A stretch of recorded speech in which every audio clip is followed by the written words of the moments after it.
vous, première chaîne de la révélation. RTVE, tout un programme. Bonjour chers téléspectateurs de la chaîne RTVE et en particulier les amateurs de la rubrique de Tonga Congo. Nous allons parler aujourd'hui de maladies qui altèrent les indices du champ visuel. La fois passée, on a parlé des indices qui permettent de protocoler des champs visuels, c'est-à-dire d'avoir des informations sur les rendus du champ visuel. Aujourd'hui, les gens nous ont demandé de citer aussi les maladies qui sont altérées, qui sont en rapport avec ces indices-là. C'est comme ça qu'aujourd'hui, on va reprendre l'émission en citant aussi les maladies qui altèrent les indices du champ visuel, c'est-à-dire les maladies auxquelles on peut penser quand l'indice est à tel niveau ou à tel niveau.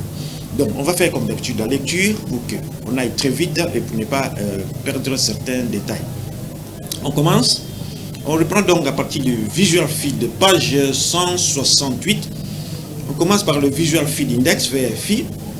Le VFI, Visual Feed Index, index de champ visuel, c'est le pourcentage global de la fonction visuelle restante pondérée en faveur de la vision centrale. En pourcentage, 100% égale champ normal, 0% égale perte totale, c'est-à-dire la cécité totale. L'indice global exprimé en pourcentage 0 à 100% qui reflète l'état fonctionnel du champ visuel d'un patient pour se permettre de suivre la progression du glaucome par exemple. Utilisation. Elle est moins affectée par les erreurs de mesure comme la cataracte. Elle permet d'estimer la vitesse de progression avec les examens successifs, c'est-à-dire avec des contrôles, on voit si l'indice augmente ou bien si ça diminue. Quand ça augmente, c'est qu'il y a une amélioration. Quand ça diminue, c'est qu'il y a une aggravation. Une baisse du VFI indique une aggravation. Planche numéro 169. Les résultats du VFI. 100% égale champ visuel normal. Une baisse progressive vers 60% au moins indique une atteinte avancée. 0% égale perte totale de la fonction visuelle au niveau du champ visuel. C'est-à-dire que l'abolition totale de la vision, c'est la cécité totale. 4C. Utilité du VFI, suivi de la progression du glaucome, moins influencé par les troubles comme la cataracte que d'autres indices, exemple mean deviation qu'on verra plus tard. Elle permet de modéliser la vitesse de progression du glaucome au fil des examens, comme on l'a déjà dit. Planche numéro 170. Le glaucome primitif, la progression oculaire, pathologie oculaire est systémique, c'est-à-dire du corps entier, avec VFI anormal, c'est-à-dire pathologique. Par exemple, le glaucome primitif angle ouvert, GPAO, le Visual Field Index est principalement utilisé pour évaluer le degré et la progression du déficit visuel dans le cadre du glaucome, en particulier les glaucomes primitifs angle ouvert et l'hypertension oculaire. Donc là, il y a d'abord plusieurs types de glaucome. Il y a les glaucomes progressifs, chroniques, il y a les glaucomes aigus, il y a aussi l'hypertonie oculaire. Le glaucome, en principe, c'est l'altération du nerf optique qui a des effets sur la vision. On va commencer par les champs visuels périphériques, et puis à la longue, qui rétrécit, ça peut avoir aussi des effets sur la vision centrale, et à la longue, souvent au stade terminal, le champ visuel devient tellement petit qu'il devient comme si vous regardez à travers un tuyau. On parle de champ visuel tunnelaire. Et à ne pas confondre avec l'hypertension oculaire. L'hypertension oculaire, c'est une augmentation de la tension oculaire. Souvent, dans ces cas d'hypertension oculaire, on trouve aussi des anomalies du glaucome, c'est-à-dire l'altération du nerf optique, la diminution des champs visuels, tout ça. Mais il y a les glaucomes qu'on appelle des glaucomes tension oculaire normale. Là, la tension oculaire est normale, mais il y a des signes de glaucome. Donc, il ne faut pas confondre les deux. L'hypertension oculaire peut provoquer le glaucome, ou bien être associé au glaucome, comme l'hypertension oculaire peut être isolée. Il y a eu des cas de tension oculaire 3 fois supérieure à la limite supérieure normale de la tension oculaire, mais sans signe de glaucome. Donc la VFI reflète une mesure pondérée de la fonction visuelle globale, accordant plus d'importance aux zones centrales et est relativement indépendant des pertes globales diffuses dans la zone cataracte, ce qui le rend spécifique à la détection des pertes localisées typiques du glaucome. Planche numéro 171. Le VFI peut être altéré dans les glaucomes primitifs à angle ouvert. La suite, la diminution du VFI reflète la progression de la neuropathie optique et glaucomateuse et des différences du champ visuel. La baisse annuelle du VFI est corrélée à la sévérité et au stade de la maladie, précoce, modérée, avancée, et à la présence d'hémorragie papillaire. Parce que quand le glaucome est mal suivi, souvent il y a des hémorragies péripapillaires. Un facteur qui est un facteur de progression. Une diminution du VFI peut être par exemple de moins 0,80% par an chez des yeux avec hémorragie papillaire, ce qui est significativement plus rapide que chez des yeux sans hémorragie papillaire. On avait dit qu'un glaucome mal suivi, ça provoque souvent des hémorragies péripapillaires, donc ce qui signifie que c'est mal suivi, donc l'évolution du glaucome est plus rapide. Planche numéro 172. Le VFI est aussi altéré dans l'hypertension oculaire. On avait déjà parlé de l'hypertension oculaire. Les patients peuvent avoir un VFI stable ou avec peu de progression, mais un suivi du VFI permet d'anticiper la conversion vers un glaucome manifeste et d'évaluer la progression fonctionnelle éventuelle. On avait vu que dans l'hypertonie simple, il y a des gens qui ont de la tension très élevée mais qui n'ont pas de signe de glaucome. Donc chez eux, c'est une hypertonie simple sans glaucome. Planche numéro 173. Les pathologies oculaires ou systémiques avec VFI anormal. Par exemple, au début du glaucome, la mean deviation est supérieure à moins 6 décibels. La VFI moyenne approximative est de VFI supérieur à 90%, reflétant une perte visuelle modérée. Dans un glaucome modéré, c'est-à-dire moins 6 décibels à moins 12 décibels de mean deviation, le VFI visual field index est entre 60% et 90% perte visuelle plus marquée. Dans les glaucomes avancés avec mean deviation de moins 12 dioptries, le VFI est inférieur à 60%, perte visuelle sévère. On a vu que plus la perte est élevée, plus il y a la gravité du glaucome. Planche numéro 174. Autre pathologie oculaire qui affecte le VFI, Visual Field Index. Le Visual Field Index est conçu pour être peu affecté par des pertes diffuses secondaires à des opacités des milieux comme le cataracte ou autres anomalies généralisées. Il reste donc relativement spécifique au glaucome et moins sensible à d'autres causes globales. Donc ça permet un meilleur suivi du glaucome. Toutefois, la cataracte et certaines autres pathologies oculaires peuvent altérer indirectement la mean deviation et la PS2, mais leur impact sur le VFI est limité. Planche numéro 175, les pathologies oculaires systémiques avec VFI anormal. Ensuite, les pathologies rétiniennes et neuropathies. Certaines neuropathies optiques, neuropathie c'est toute maladie du nerf optique, pas seulement celle du glaucome.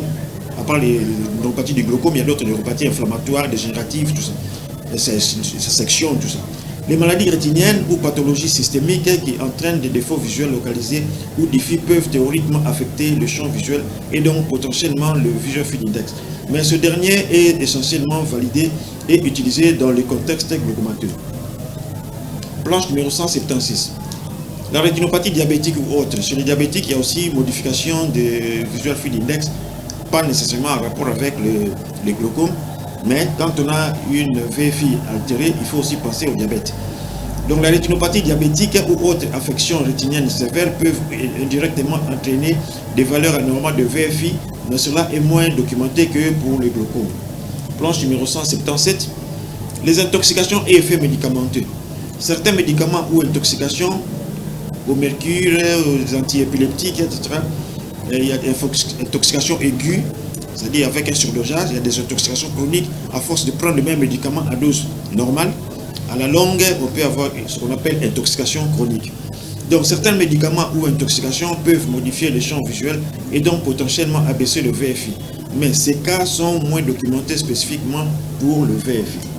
Ici, nous avons les champs visuels qui montrent l'état de la VFI. Plus le VFI est augmenté, plus l'œil voit bien. Plus la VFI est basse, plus l'œil est mauvais. On avait vu ça la fois passée.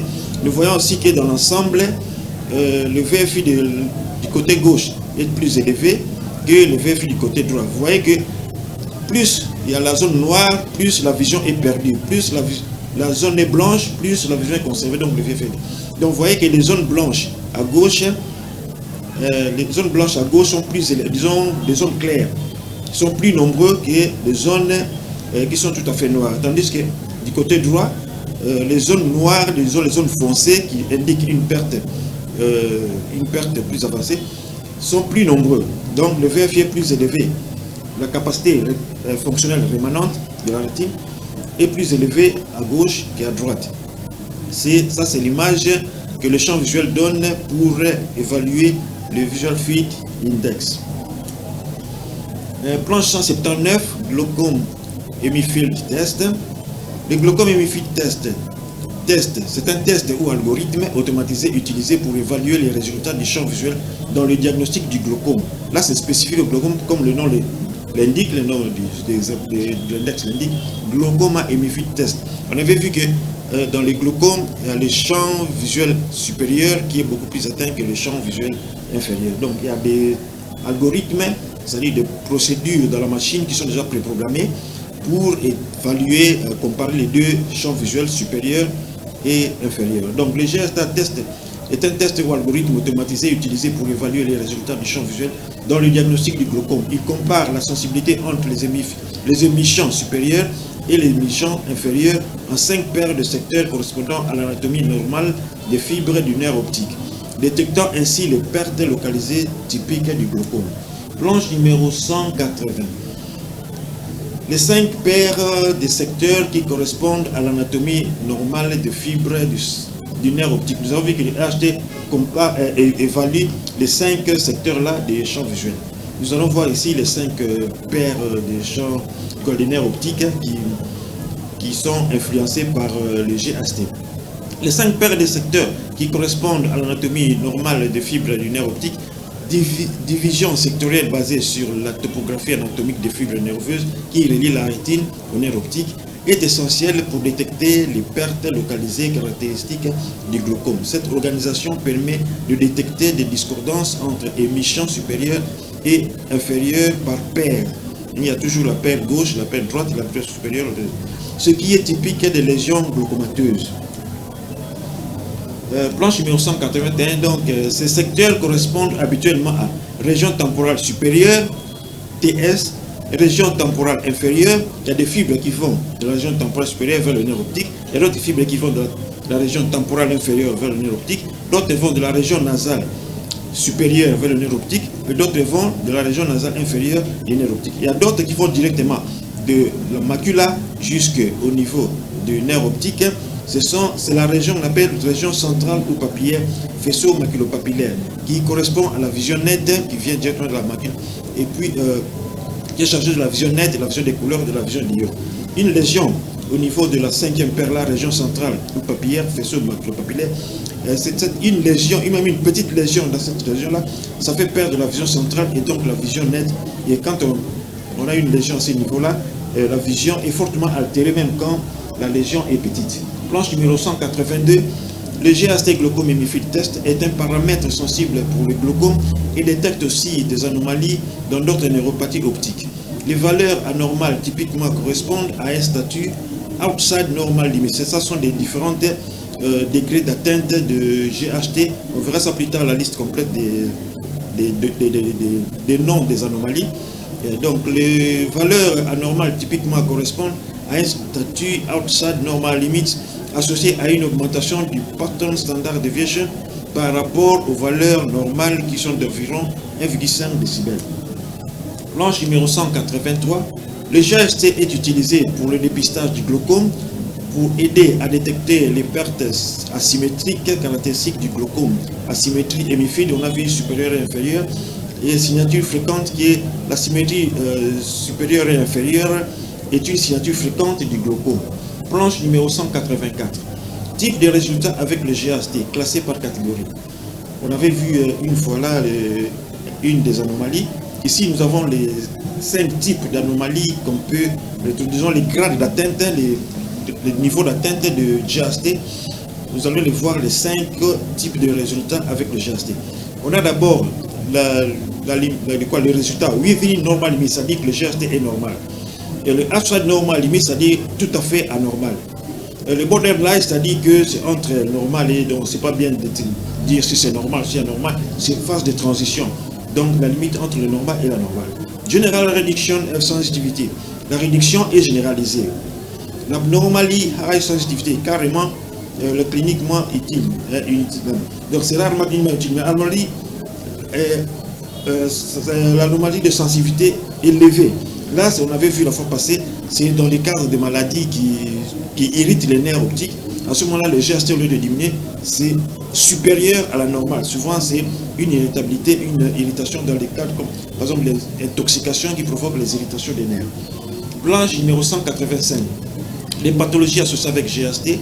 Il y a les glaucomes primitifs angle ouvert, l'hypertension oculaire HT on a vu, neuropathie optique ischémique on a vu, et les GHT typiquement anormal, là c'est les degrés de l'atteinte et les valeurs associées. Exemple, dans les glaucomes primitifs angle ouvert, le GHT est souvent, la déviation, pattern standard deviation est supérieur à 1,6 décibels souvent. Et dans l'hypertonie oculaire HT, on trouve souvent les borderline ou outside normal limit. Dans les neuropathies optiques ischémiques, on trouve le GHT anormal, fréquente parfois, conforme selon atteinte papillo-maculaire. Ça dépend du degré, on peut trouver normal ou bien un peu d'anomalie. Planche numéro 186. Les glaucomes primitifs, pathologie associée avec tout ça. Maintenant, c'est les glaucomes primitifs, une autre pathologie associée avec GHT, altération de GHT. Glaucome primitif angle ouvert. Le GHT est largement utilisé pour détecter les pertes visuelles caractéristiques du glaucome, souvent trouvées outside normal. C'est ça, on a déjà vu. En cas de glaucome suspect ou glaucomateux, la sensibilité du GHT reste élevée, sensibilité et spécificité proche de 100% à détecter les altérations du champ visuel, même en présence d'altérations suspectes du disque optique sans lésion. Donc, en cas de glaucome suspect ou glaucomateux, la sensibilité du GHT peut rester élevée alors qu'on a déjà les glaucomes. Donc, au stade initial, le GHT n'est pas nécessairement altéré. Planche numéro 187. Glaucome primitif angle ouvert suite. Dans les glaucomes confirmés, le GHT est généralement outside normal limit. C'est-à-dire qu'en dehors de toutes les limites, c'est fortement altéré. Par exemple, dans les champs 24-2, c'est-à-dire dans les tendus de 24 degrés, avec 2 degrés d'espacement de chaque point, les valeurs de pattern standard deviation sont plus élevées chez les yeux avec glaucome, avec GHT anormal, souvent au-dessus de 1,6 décibels par rapport à environ 1,5 degrés qu'on trouve dans les limites normales. Planche numéro 188, on peut trouver aussi une altération du GHT dans les hypertensions oculaires, élévation isolée de la pression intraoculaire, comme je l'avais dit, supérieure à 21 mm de mercure. Le GHT peut commencer à montrer des valeurs anormales, surtout si l'hypertonie oculaire évolue vers un glaucome primitif à angle ouvert.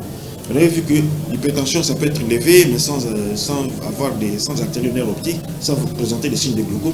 Mais à un moment, ça peut commencer à altérer, et à ce moment-là, le GHT peut être altéré. Les fluctuations de PIO sont un facteur de risque, mais le GHT détecte surtout les détections fonctionnelles quand ceux-ci deviennent manifestes. Donc, quand la tension oculaire est un peu trop instable, aujourd'hui ça monte, le lendemain ça descend un peu, c'est comme dans l'hypertension artérielle, l'instabilité est plus dangereuse que la tension élevée. Donc, il faut veiller à ce que la tension oculaire soit stable, et quand la tension oculaire est instable, il y a beaucoup plus de risques, et à ce moment-là, on peut détecter les anomalies au niveau du GHT relatifs aux fluctuations, à l'instabilité de la tension oculaire. Planche numéro 189. Neuropathie optique non glaucomateuse, notamment, donc on trouve les altérations de GHT dans les neuropathies optiques non glaucomateuses, notamment l'antéro-ischémique optique neuropathie. Les GHT donnent des résultats outside normal limits dans près de 90% des cas d'AION, donc antérieur-ischémique optique neuropathie. Ça indique que ce test peut aussi être anormal dans d'autres pathologies du nerf optique non glaucomateuse en raison de déficits visuels diffus ou localisés. Donc, en dehors des glaucomaties, des neuropathies glaucomateuses, on peut avoir aussi une GHT altérée avec d'autres neuropathies optiques, par exemple le AION. Cependant, une proportion de 10% peut rester dans les limites normales, notamment si la réduction d'acuité liée à l'atteinte papillomaculaire donne des scotomes centraux. Planche numéro 190, neuropathie suite des anomalies qui peuvent altérer le GHT. Dans l'AION, 90% des champs montrent un GHT outside normal limit. Donc, dans l'AION, on trouve aussi beaucoup d'anomalies de champs visuels vraiment très avancés, mais une partie minoritaire reste dans les limites normales. 90%, c'est quand même beaucoup de champs qui montrent un champ normal altéré. Donc, ça fait presque une compétition diagnostique avec les glaucomes chroniques évolutifs. Planche 191. En pratique, un résultat outside normal limite de GHT avec un pattern standard deviation, on verra le pattern standard deviation plus loin, élevé et fortement subjectif d'atteinte glaucomateuse ou neuropathie. Ici, nous avons l'exemple de GHT vous voyez que certains cas glaucomateux, vous voyez que les taches noires, tout à fait noires, c'est une abolition totale de la vision. Plus la tache devient claire, c'est-à-dire plus il y a la rémanence de la vision, plus la vision s'approche de la normale. Donc vous voyez qu'au-dessus, là, les mi-champs supérieurs, c'est beaucoup plus altéré que les mi-champs inférieurs. C'est une caractéristique typique du glaucome. Planche numéro 193, le mean deviation. Le mean deviation, moyenne de toutes les déviations en dB par rapport à la normale, moyenne des décibels entre la sensibilité mesurée et la sensibilité normale attendue à chaque point du champ visuel, c'est la déviation moyenne. Elle indique la différence moyenne de sensibilité par rapport à une population normale ajustée à l'âge. Valeur négative indique une perte de sensibilité, peut être influencée par des troubles. Donc le MD, c'est-à-dire il y a une moyenne pour l'âge correspondant à la moyenne de sensibilité du champ visuel. Maintenant, on prend la sensibilité de chaque point là, on compare à la moyenne de la normale et ça donne la mean déviation parce que c'est la déviation par rapport à la moyenne qu'on a trouvée dans la société globale. Planche numéro 194, mean déviation moyenne. Là, l'objectif de mean deviation donne une idée globale au niveau de perte visuelle, donc sur la diminution globale de la sensibilité visuelle. 0 à 2 décibels, c'est le champ visuel normal. Moins 2 à moins 6 décibels, c'est légère atteinte. Moins 6 à moins 12 décibels, c'est l'atteinte ou altération modérée. Inférieur à moins 12 décibels, c'est l'atteinte sévère. La limite ne distingue pas si la perte est diffuse ou localisée. Planche numéro 195. Pathologie altérant la valeur du mean deviation. On avait vu pour les visual field index, maintenant les pathologies qui affectent le mean deviation, c'est-à-dire que l'écart entre la valeur trouvée sur le point et celui qui est trouvé dans la population générale de référence, cet écart-là plus augmente. Maintenant ici nous allons voir les pathologies qui altèrent cette valeur-là. La maladie est altérée en cas de déficit. La mean deviation est altérée en cas de déficit, qu'il soit localisé ou diffus, parce que c'est la mean deviation. Et peut être anormal même en cas de simple perte de transparence des milieux, comme la cataracte. Pour les glaucomes, une classification de sévérité basée sur la mean deviation est proposée. Dans les glaucomes précoces, le mean deviation est situé entre 0 et moins 6 décibels. Dans les glaucomes modérés, le mean deviation est situé entre moins 6 et moins 12 décibels. Dans les glaucomes sévères, le mean deviation est inférieur à moins 12 décibels, donc maximal. Planche numéro 196. Les pathologies altérant la vision, la valeur des mean deviation. La myopie pathologique, parce qu'il y a la myopie simple, la myopie bénigne, la myopie évolutive, la myopie pathologique et tout ça. Dans la myopie pathologique, c'est-à-dire la maladie qui nécessite de porter des lumières parce que le malade ne voit pas bien de loin, il doit rapprocher les objets à voir. Dans la myopie pathologique, cette forme de myopie peut affecter presque toutes les composantes de l'œil, y compris la rétine et le nerf optique, ce qui peut rendre difficile l'identification de la cause précise de la baisse visuelle.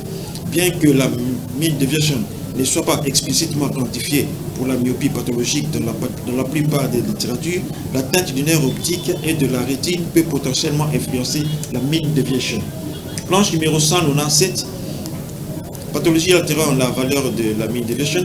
Dégénérescence maculaire liée à l'âge, DMLA. La DMLA est la principale cause de perte de vision irréversible chez les personnes âgées, affectant la macula responsable de la vision centrale et de la perception des couleurs. Bien que la mean deviation soit un indice global du champ visuel, les altérations de la mean deviation ne sont pas directement mentionnées dans les sources pour la DMLA.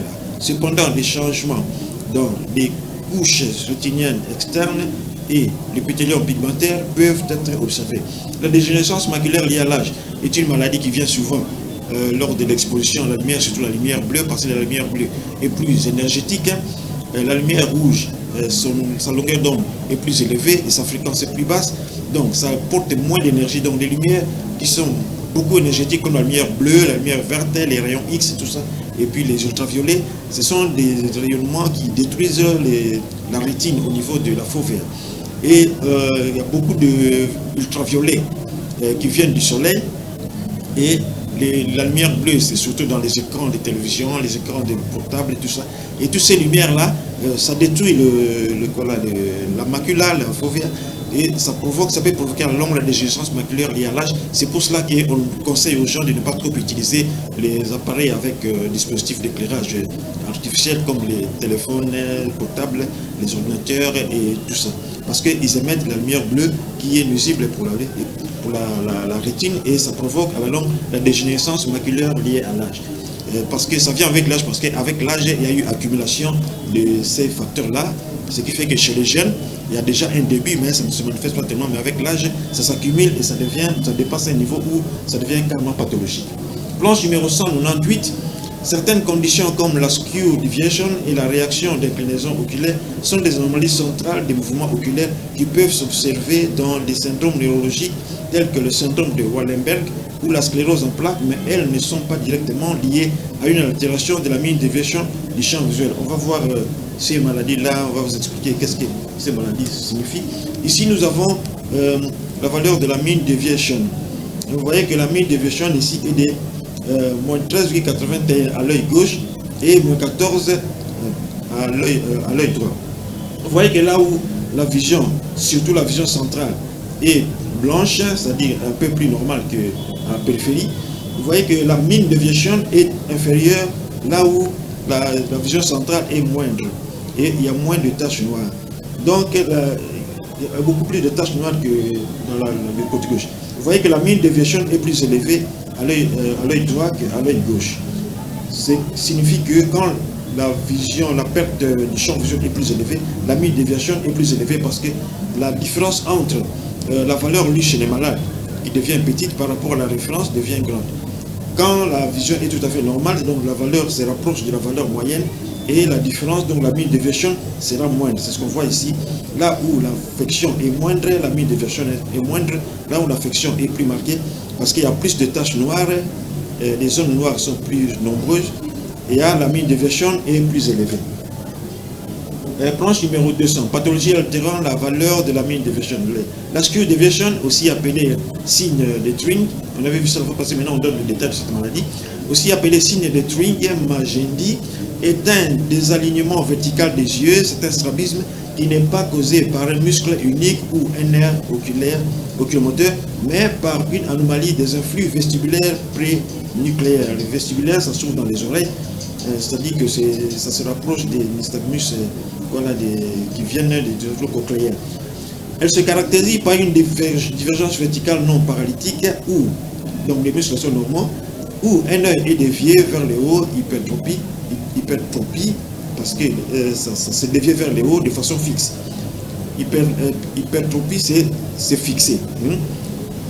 Par rapport à l'autre, cette condition est due à un déséquilibre des informations provenant des otolithes, c'est-à-dire des petites pierres dans les oreilles qui servent à positionner la position, à déterminer la position. Mais quand vous inclinez, alors en fonction de la position de la tête, les otolithes là détectent le niveau d'un liquide qui est à l'intérieur et ça indique que votre position est ceci. C'est comme ça quand vous tournez plusieurs fois, à un moment vous avez des vertiges parce que les otolithes là envoient trop d'informations au cerveau et à un moment le cerveau perd un peu le contrôle et ça vous donne des vertiges. Donc cette condition est due à un déséquilibre des informations provenant des otolithes, des pierres dans les oreilles, structure de l'oreille interne qui détecte des mouvements linéaires et l'inclinaison. La skew deviation peut être isolée ou s'accompagner d'une réaction d'inclinaison oculaire, ocular tilt reaction, qui inclut également une torsion oculaire et une inclinaison de la tête. Sa présence indique souvent une lésion neurologique, le plus souvent au niveau du tronc cérébral ou du cervelet. Planche numéro 201.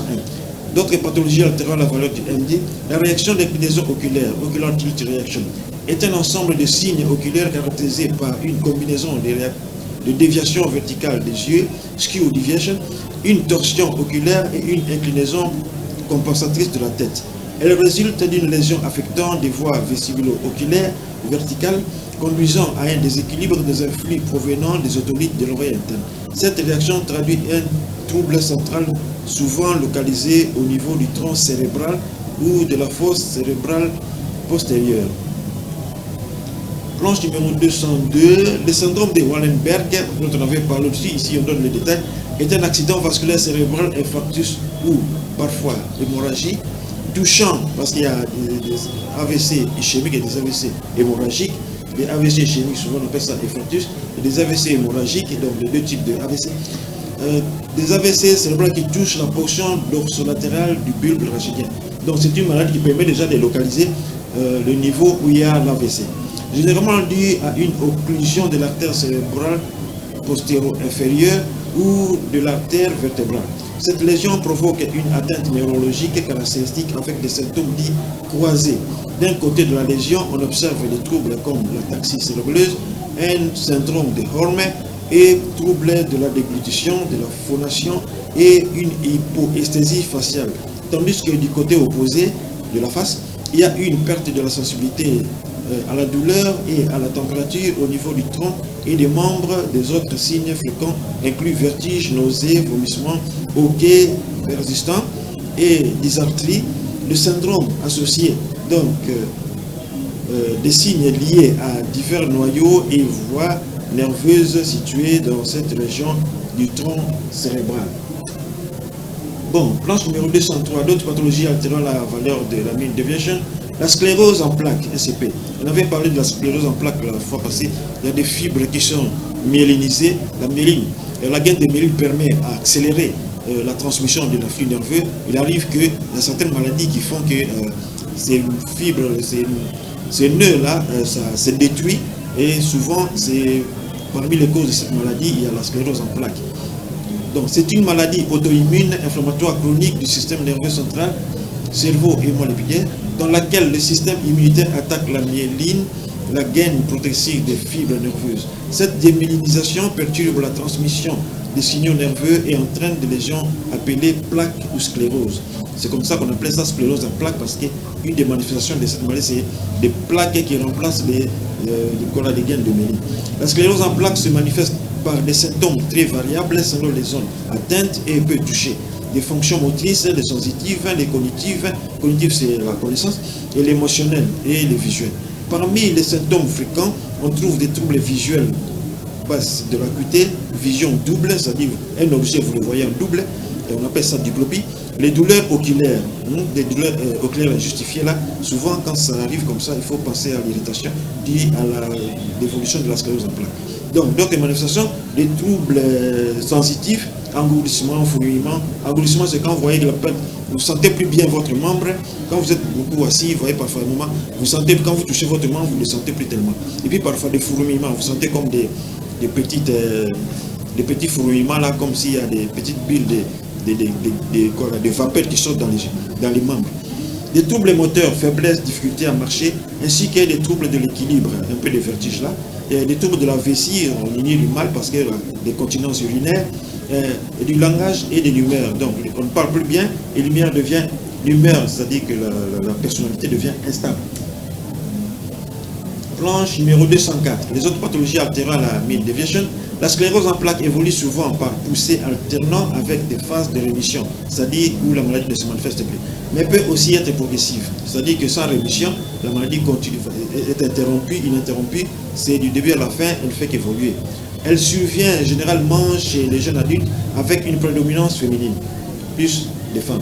Bref, la sclérose en plaques est une maladie auto-immune démyélinisante du système nerveux central provoquant des symptômes neurologiques variables dus à des lésions inflammatoires et dégénératives des fibres nerveuses. Planche numéro 205. Le PSD, le Pattern Standard Deviation, c'est l'écart type du motif par rapport à la moyenne des déviations. On avait vu dans les fusions là, on prend la moyenne de la valeur du malade, on mesure par rapport à la moyenne de la population. Mais ici, ce n'est pas, on compare avec la moyenne de la population, avec la moyenne du malade lui-même.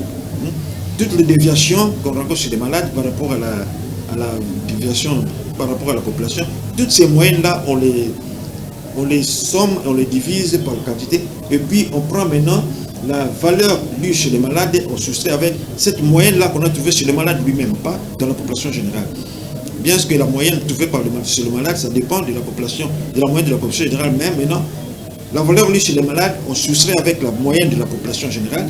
Maintenant, cette moyenne-là, on compare ça avec la valeur trouvée à chaque point sur lequel le champ visuel est appliqué chez les malades. Donc, le PSD C'est un indice global qui donne une idée de la variabilité locale de chaque point de la sensibilité rétinienne en éliminant les effets des pertes globales de la sensibilité. Déviation standard, on appelle ça déviation standard du motif. Elle mesure la variabilité locale de la sensibilité visuelle des points testés, reflète la présence d'anomalies focales dans les champs visuels. Si le champ visuel est uniforme, c'est-à-dire partout il y a presque la même atteinte, on verra le PSD sera moindre. Mais plus il y a des endroits qui voient très bien, donc avec une déviation faible, et des endroits qui ne voient pas bien avec des déviations élevées, donc la déviation standard sera un peu élevée. Donc quand la déviation standard est homogène, est faible, c'est que soit que tous les champs visuels sont bons, soit que l'altération est presque, comment dirais-je, uniforme sur tous les champs visuels. Quand le PSD est élevé, c'est-à-dire qu'il y a des zones qui voient très bien, il y a des zones qui ne voient pas très bien. Planche numéro 206. PSD standard, écart type du motif. Les irrégularités locales, il mesure, dans le PSD mesure les irrégularités locales dans les champs visuels. C'est-à-dire qu'il compare chaque zone du champ visuel par rapport aux autres. C'est comme ça qu'on peut trouver des anomalies très élevées, des valeurs très élevées du PSD quand le champ visuel n'est pas homogène, et des anomalies, des PSD faibles quand le champ visuel est homogène, soit tout à fait normal, soit altéré de façon homogène. Donc, le PSD mesure après avoir supprimé les pertes globales homogènes, comme celles dues à une cataracte, à une mauvaise correction optique. Les valeurs basses du PSD, ça signifie que le champ est homogène, normal ou perte globalement diminuée, comme je l'avais dit, soit le champ visuel est normal partout, soit qu'il est diminué de façon globale. Les valeurs élevées, ça donne des défauts, altérations localisées, type du glaucome, comme le scotome. Planche numéro 207, le PSD. En d'autres termes, si le champ visuel est régulièrement diminué partout, le PSD sera faible. Si certaines zones ont une perte de sensibilité plus marquée que d'autres, comme dans les glaucomes, le PSD sera élevé. Exemple clinique. Un patient avec cataracte, il y aura une baisse globale de sensibilité PSD normale. Si un patient a un glaucome précoce, les zones de scotome, ça donnera un PSD élevé, même si la moyenne est bonne. La moyenne, c'est-à-dire le VFI. Planche numéro 208. Un PSD normal est faible, généralement compris entre 1 et 2 décibels. Une valeur supérieure à 2 décibels peut suggérer la présence d'un défaut local, mais l'interprétation dépend du contexte, l'âge, fiabilité du test, etc. Plus le PSD s'élève, plus la perte est localisée, précoce ou focale, comme je l'avais dit précédemment. Planche numéro 209. Pattern Standard Deviation, utilisation, c'est utilisé dans quel cas? Dans la détection des altérations précoces du champ visuel. C'est un examen complémentaire au mean deviation. Un PSD élevé supérieur à 2 décibels avec un mean deviation modérément altéré, moins 2 à moins 6 dB, suggère une atteinte focale précoce. Comme on l'avait dit, plus le PSD est élevé, ça signifie qu'il y a une hétérogénéité dans la sensibilité de la rétine. C'est-à-dire qu'il y a des endroits qui voient très bien, des endroits qui ne voient pas bien. Donc, c'est un test complémentaire MD, un PSD élevé avec un mean élevé suggère une atteinte focale, c'est-à-dire localisée, circonscrite, précoce, avant que le déficit ne devienne diffus. Un PSD très faible avec un mean deviation très altéré suggère une atteinte diffuse avancée. Comme j'avais dit, si c'est homogène, la différence à chaque endroit sera faible et donc le PSD sera faible. Planche numéro 210, par exemple, mean deviation de 14,80 et PSD de 5 minutes. Analyse de la valeur de MD. La mean deviation à moins 14 décibels, cette valeur indique une perte ou atteinte globale diffuse et sévère de la sensibilité du champ visuel. Pour rappel, un mean deviation normal se situe entre 0 et moins 2 degrés. Un MD entre moins 2 et moins 6 décibels évoque une altération modérée alors qu'une valeur inférieure à moins 12 décibels correspond à une atteinte très avancée. Analyse de la valeur du PSD. PSD, Pattern Standard Deviation, à 5,08 décibels. Le PSD mesure les valeurs dans la planche numéro 211. Le PSD mesure les valeurs focales dans les champs visuels, défauts localisés, marqués, nets et persistants. Une valeur normale se situe entre 1 et 2 décibels. Un PSD supérieur à 2 décibels traduit l'existence de zones de perte focale. À 5,08 décibels, cela indique plusieurs déficits localisés marqués en plus de la baisse globale. Donc là, nous avons vu la différence entre MD et PSD. Planche numéro 212, quand on a un MD de 14,80 et un PSD de 5,08, c'est analyse de l'ensemble. Les champs visuels très diminués avec zone résiduelle de relative préservation ou d'atteinte plus focale, compatible avec une maladie avancée mais non totalement homogène. Une telle situation nécessite une évaluation clinique spécialisée et une prise en charge adaptée à la sévérité du trouble visuel. Planche numéro 213, toujours mis des versions de 14 et PSD de 5,8. L'interprétation clinique de ces résultats-là, ces deux indices combinés traduisent un champ visuel très altéré globalement. Mythe de version très négative, la présence de déficits focaux importants ou résiduels, parce que le PSD était augmenté aussi à 5,08, donc il y a comment dire, les champs visuels et hétérogènes, pas homogènes, avec beaucoup de zones sensibles normalement ou bien peu altérées et des zones fortement altérées. Planche numéro 214, interprétation clinique. Ce profil est typique de stade avancé de pathologie du champ visuel, par exemple le glaucome avancé, où les atteintes focales sont venues se superposer à une perte généralisée. Le PSD peut rester élevé en début de milieu d'évolution, puis diminuer si toute la sensibilité est effondrée. Mais à ce stade, un PSD à 5 degrés montre encore une certaine hétérogénéité des pertes. Les valeurs typiques de la PS2, chez un sujet normal, sans défaut, on avait vu que le PS2 est élevé quand il y a beaucoup de zones normales et des zones fortement atteintes, ou bien